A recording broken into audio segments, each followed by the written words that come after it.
The city of Aelrielle floats on wind and glass, its streets suspended above a sea of mist that never lives.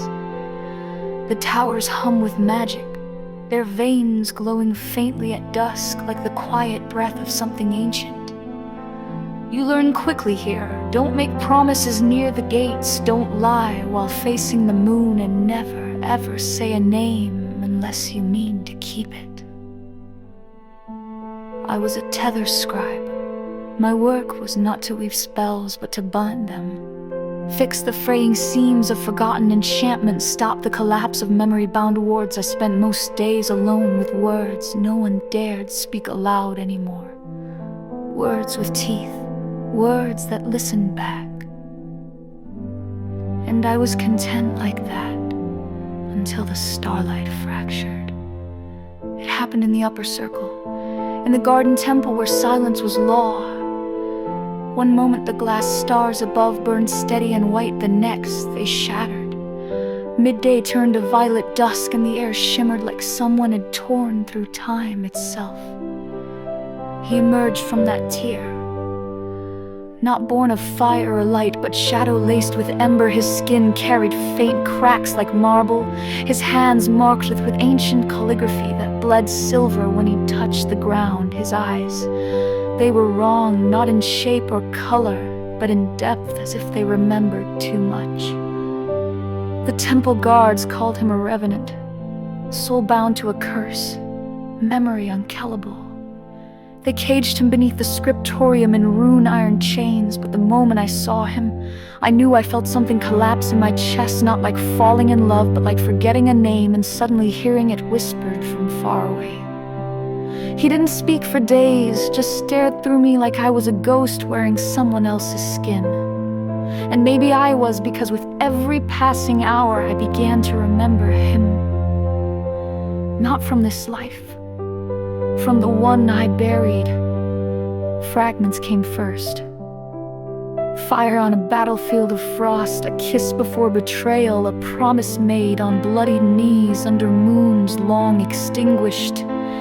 I began to visit him in secret, slipping past the centuries with spells I shouldn't have known. I read him the stories he refused to tell, letting the words fall between us like offerings. He listened with closed eyes, lips parting only when I spoke his name aloud for the first time.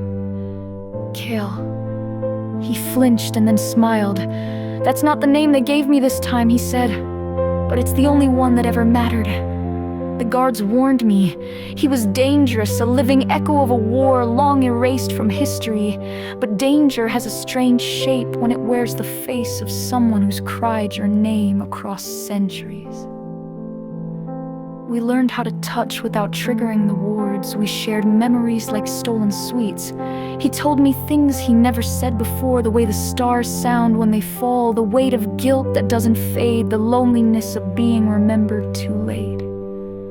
And I told him my truth, that I had dreams of drowning, that I feared I wasn't whole, that sometimes when I wrote spells, the ink-shaped words I didn't choose, he'd touch my palm gently and whisper, "Because you were never just you."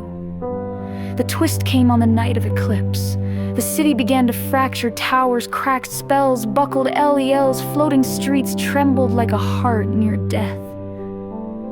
The city blamed Kael, but it wasn't him, it was me. The final piece fell into place when I uncovered an old tethering scroll in the forbidden archives, marked with my sigil.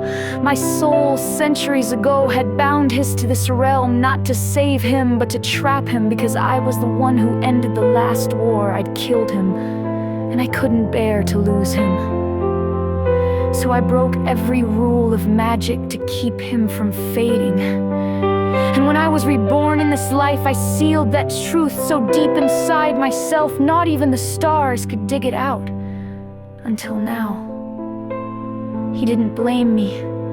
He held me. Even when the city turned on us. Even when I said I had to fix it. Even when I whispered, "You have to go, Kael, this time. Truly." And he just smiled, kissed my brow and said, You kept your promise longer than anyone ever could. I released the spell with a single word, his name, and he dissolved like stardust in wind. The city healed, the sky cleared, but I never forgot. And sometimes when the starlight fractures just slightly, I see him in the shimmer, a flicker, a breath, still waiting, still mine.